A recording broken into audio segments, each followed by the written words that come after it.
Okay, guys, let's start. Okay. Hello, everyone, and thanks for joining the webinar from Zoom Abroad. Me, Abhishek Nakhate, your host. We would be talking about today secrets of scholarship. Okay.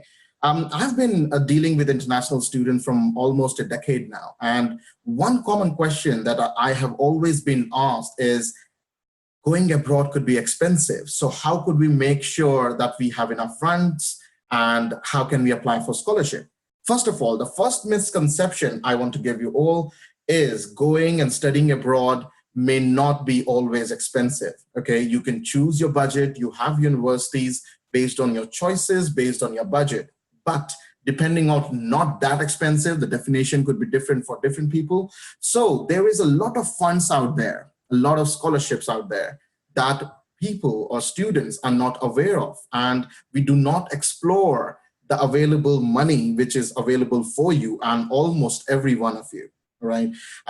We had another misconception that scholarships are only meant for students with very high merits, 90% or higher GPA or scores. That's true and not true. Yes, it is available for the higher scores, but also available for various other students who do not have that high scores. So we would see today who gives the scholarship and who can get the scholarship, okay? Eventually, on the forthcoming webinars, we would also talk about how and when we can apply for scholarships, okay? So the process of applying scholarships. Then we will go much into details about each country. What are the scholarships available for US and Canada, then for UK and Europe, and for Australia and New Zealand, one of the most liked and popular study destination. Today, my friend and senior scientist from UCB Pharma, Apurva Kotian, is also joining us as a live example of himself being an international student and an honored scholarship holder. He's an Oxford graduate and now a senior scientist in a reputed pharmaceutical firm. Okay, we will talk to him later on this part to share his experience with all of you, right? So let me get into the first topic today that we're going to cover, the givers and takers, all right? Who gives the scholarship, why do they do, and how could you get it, right? Let's go to givers and takers.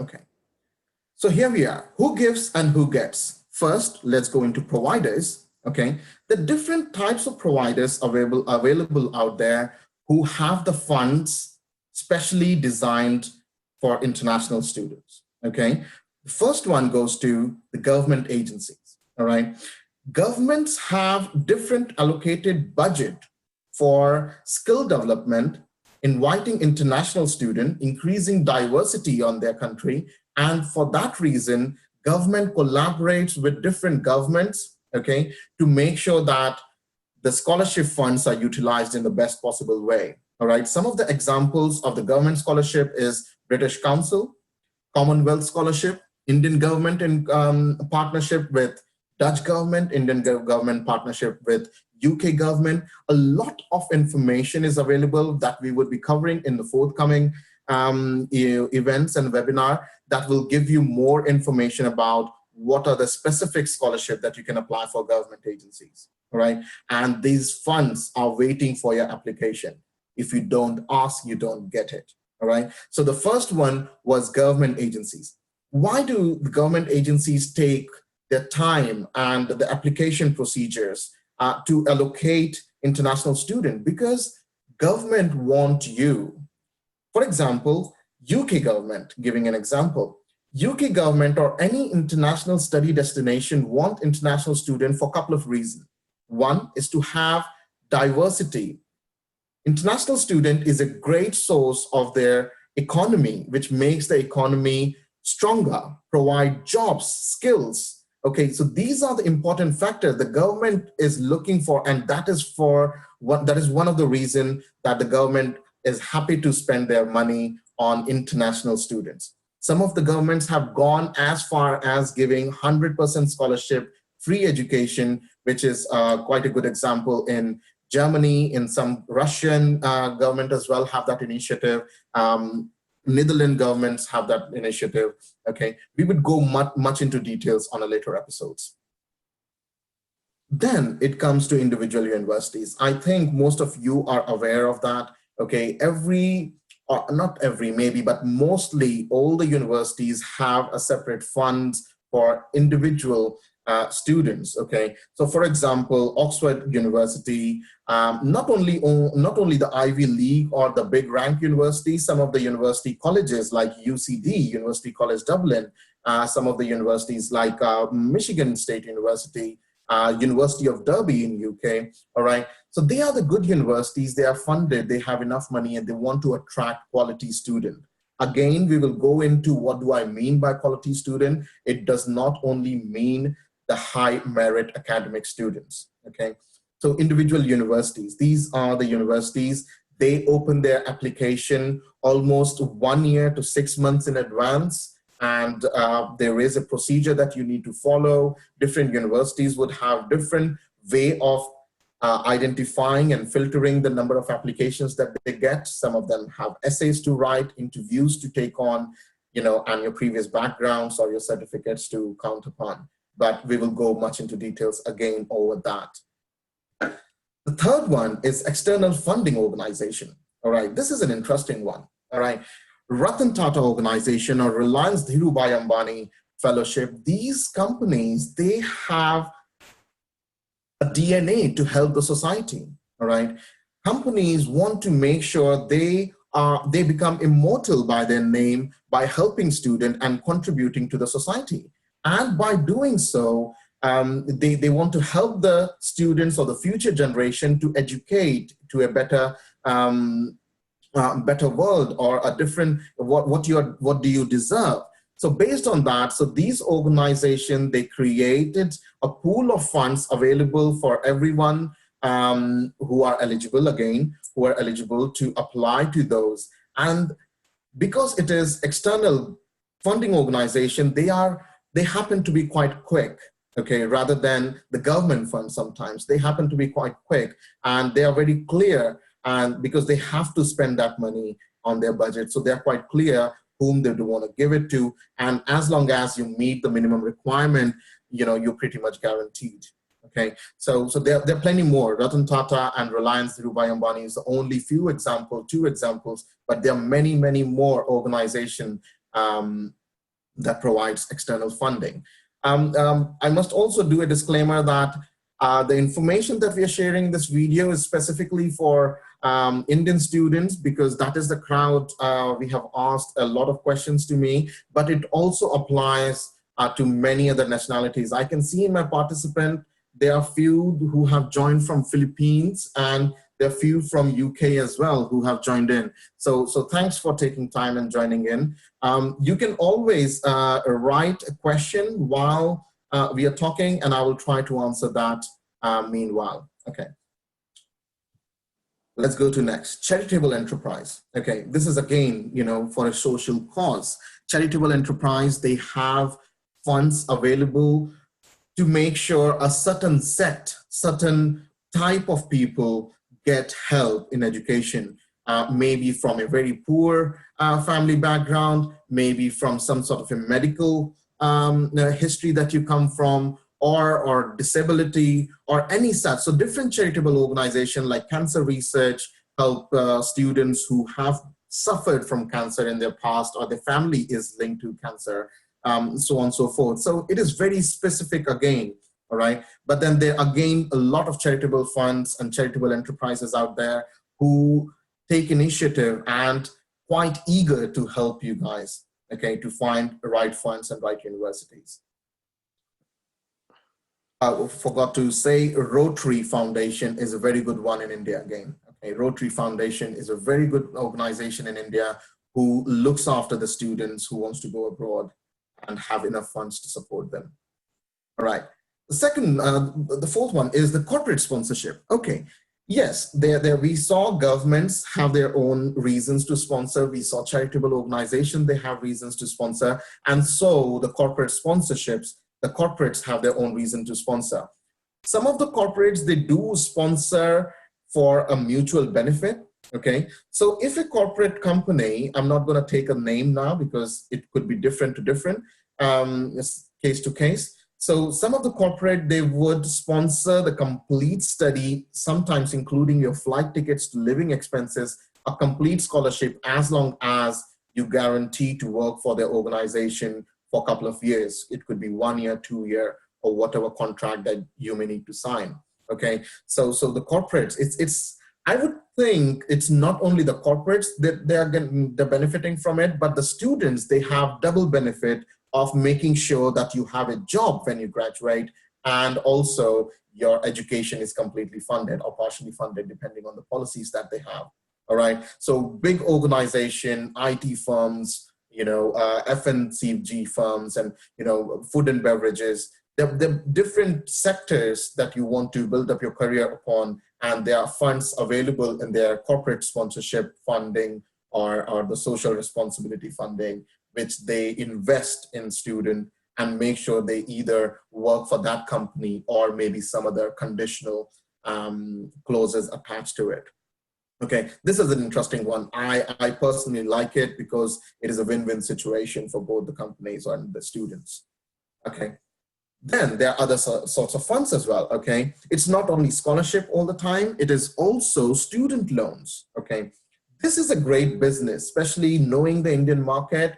There are banks, Punjab National Bank to Kotak Mahindra Banks, SBI, you name it. All these banks have their door wide open for international students who wants to go abroad, and they are giving loans on a very, easy installments. Some of the banks also have a clause that you would only start to repay once you get the job, which makes the job easier. Some of them, they have it, you can start repaying the loan after 1 year of your study, so you have enough latent time to look for a job and start paying the loans. And this is available readily. In fact, some of the bank would come to your house and provide this sort of services, as long as you meet the funding requirement.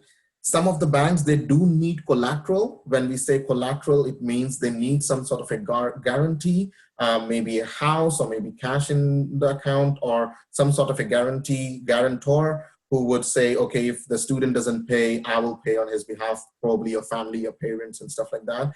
But there are companies who would give you funds with no collateral, okay? We would talk again more into detail, who are those companies and what is the eligibility criteria to apply to those companies to get those loans, all right? So we have spoken about the givers, okay, who give you the scholarship. Now let's see who can apply for scholarship. Of course, you students, okay? And it would be an eye-opener, I can guarantee. It would be an eye-opener, the types of scholarship available for the students, and you were not even aware if you are eligible. Okay, let's go and see, okay?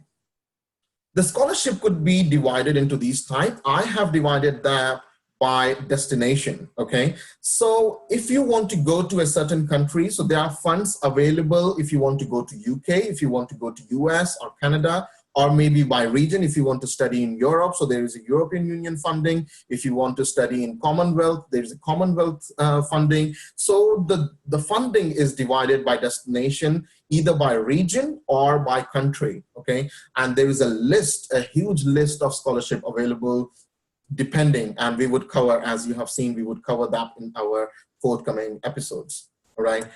Then there is a funding available by origin, where you come from. So there is specific fund available for Indian students, for example. There is specific fund available for Chinese students, for example. Okay, because again, one of the things that we realize, these countries want diversity. They want particular skill set, and they identify certain crowd have certain skill set and bring in some sort of expertise. And here we are. So the funds are kept in a separate bag for Indians. So the whole bunch of the money lying out there, there is enough for Indians as well, or for Chinese, or for Filipino for that matter. All right. So some of the examples are Global Leader Scholarship in Australia, Wicked Scholarship in Europe, okay, specially designed for Indians. Okay. Then it is by subject. Okay. Then it comes to the skill set again. Okay, certain countries, they have a shortage of certain skill set. Okay, and if there is a shortage of certain skill set, if I need more scientists in my country, I would attract or make it attractive for scientists or people who study science to come and apply to us, and scholarship is one of the best way to attract that. So it's not only science, they are businesses, the business, engineering, agriculture. So examples are Arkwright Scholarship for engineers, Bears Foundation for agriculture studies, Prime Minister Business Sponsorship for business studies, all right? So there are the different sectors. Again, the different bag of money is kept depending on what you want to study, okay? It's not only these serious subjects, there are different sponsorship available for dance, for music, for contemporary arts, okay? So it's not only about science or mathematics and statistics, it is also about the other subjects that you may want to cover and study, okay? I met a student from US who's studying in UK at the moment, and he had 100% scholarship on film production, all right? Amazing. So this way you could follow your dream, you could follow your passion, and by paying probably very little or nothing, okay? All you need is, it's a pre-plan, okay? You need a plan and to believe that you could get it, okay? So one of my aim of this webinar, to give you the confidence there is a scholarship available for you in particular, and it's just a matter of talking to right people and making yourself ready. Okay. Going to the next one, by student types. Okay, the different types of student, as we said. Okay, now we will go into details on what types of students can get what sort of scholarships. Okay, for example, by merit. Okay, of course, the initial conception of having a very high percentage or very high grade, allows you to get a scholarship, which is right. So based on merit, many scholarships have a separate back for merit-based scholarship. But these merit-based are not only your latest academic merit, but also your previous merits as well. So if you are applying for a master's degree, so don't think only bachelor's degree percentage would be counted or grades would be counted. Your high school grades also would be looked at to see the overall profile of your merit as well. But that again changes time to time and case to case. Then again, from sports, I've been a sports person on my school life, not anymore, unfortunately, but people who have played to a decent level in sports, who have played national level, state level, or maybe Commonwealth, or of course, if Olympics and stuff like that, if you have achieved some benchmark in sports, there are scholarships available for you to apply for. So it doesn't mean if you have sports that you have played national for if you represented India or your particular state in football, you can still apply for scholarship to study engineering. Okay, it does not have to be you would only study sports because you did sports, right? So this is one of the way that the universities attract people with sports skills so that they can add more value to their sports department, their teams, and so on and so forth. Okay, and by the way, it's not only for football, it is for cricket, it is for tennis, and various other sports that you can approve upon. Okay, so I say, if you are good, kick the ball. Okay, if you have those skills, definitely you can kick the ball for the scholarship. All right. Okay, for dance and music, we have, I gave you the example of this American guy who had a full scholarship and he's doing music production. The same we can have for dance and music, contemporary arts, okay?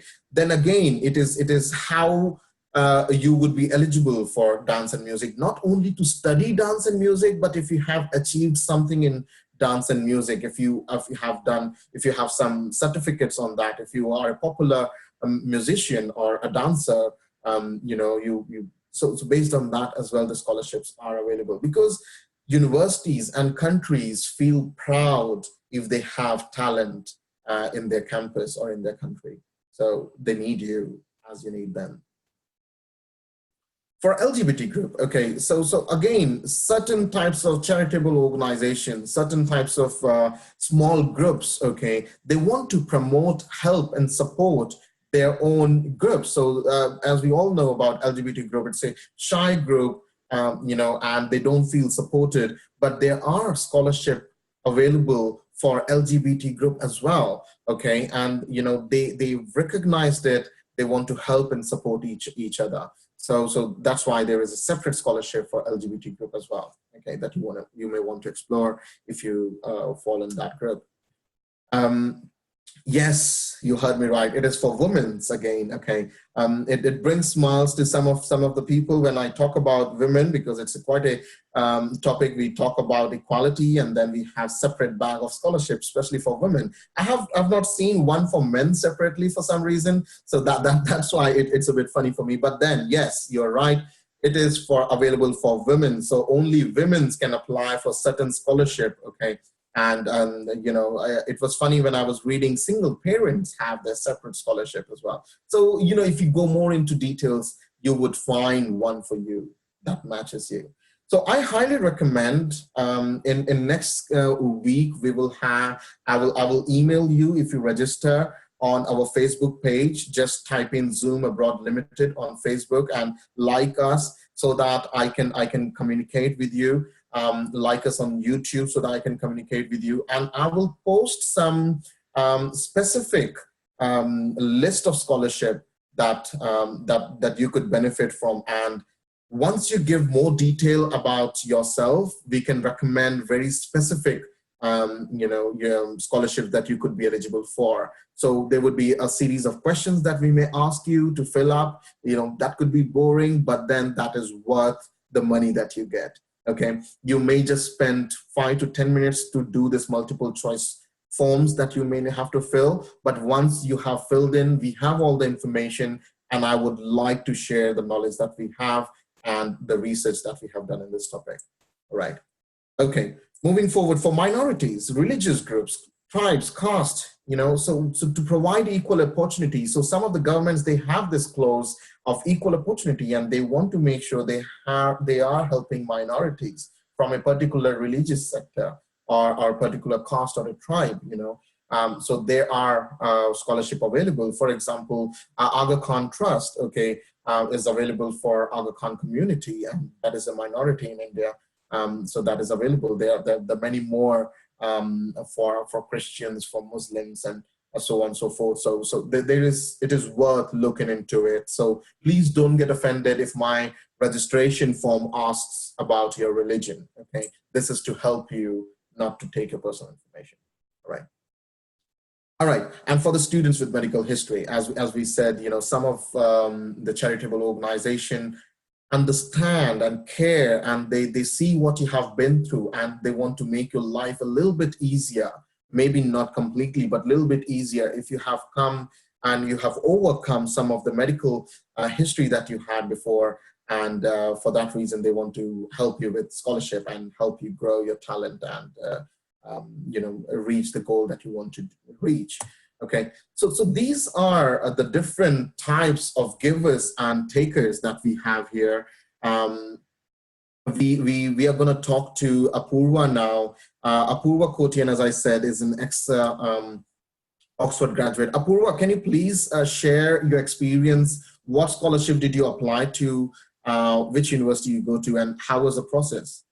Yeah, sure, Abhishek, no problem. First of all, thanks a lot for inviting me for this webinar. I know I'll be more than happy to share my experiences. So the scholarship that I got was from Ratan Tata Trust, and I got to know about it from one of my colleague. So because I was working part-time then, so he said that, and he was aware that I was going to go for higher studies, and he told me, there are some scholarships which you can apply. And I basically went to their website and gathered some information from there. And one of my relative as well works for Tata. So I approached him, and he told me that, yes, there are certain scholarships available. And my relative actually helped me in getting the forms. And then I basically filled in the forms, they did, they asked for credentials like, as Abhishek already mentioned, that they asked for your marks, your previous track record, which university you're applying for, and then I just posted the application. Overall, it took me around 1.5 months for them to get back to me with That was a quick, with a isn't it? scholarship. 1.5 months to get the scholarship in your Yeah. account. That was quick. Exactly. I did have, there was a telephonic interview. It was more like, they basically ask you, why are you why are you going for higher studies? What's your main goal, etc. And I also had to write like a statement of purpose, which I believe you already have to write it when you apply for university. So you could Sure. basically just, tweak it a little bit and So basically, use the the same. organizations want to know why do you want to go abroad. Exactly. They want to see that you are you know what you're doing, basically, isn't it? Exactly. That's right. Yeah. So, overall, the process of applying for scholarship, it was very seamless. I know, I always had this notion in my mind, applying for scholarship is going to be really difficult. And, they always ask for all, crazy questions, but it wasn't that way. It was So really a simple. that is one of the misconceptions that we want to Yeah, that many students like I thought when we were coming abroad, getting the scholarship is the most difficult part, or we don't even think about it because many people don't know about it. That's the reason exactly. people Yeah, don't talk about it. That the agents out there in India, unfortunately, they do not, they're not educated in this particular topic, maybe, or they don't get anything out of it because, so that is one of the reasons it's not promoted as much. But it is quite seamless and easy process. If you don't mind me asking, Apurva, how much scholarship did you get at the end? So I got around 1.5 lakhs actually Indian rupees, 1.5 1 lakhs Indian rupees. So it was it is substantial. It is quite useful, especially that basically covered my travel cost and my initial 1 month stay when I first moved into UK. Sure, definitely, definitely. Yeah, Every little helps. And 1.5 lakh rupees is approximately 2,000 pounds here, and yeah, that was in 2007. So seven. that's enough more value as well at that point. So yeah, so thank you for sharing your No experience. problem. Purva. Guys, one more thing I want to tell you that Zoom Abroad as our company is also taking an initiative and starting a scholarship scheme very soon. So please be connected with us on Facebook. We would have a guaranteed scholarship for each one of you as long as you support the mission of helping students and getting you to your dreams as close and as easily as possible. So thanks a lot for joining us today. And please join me back again on 26th of January this year. I understand it's a Republic Day, but 4 p.m. by then you would, you would have finished the celebration probably.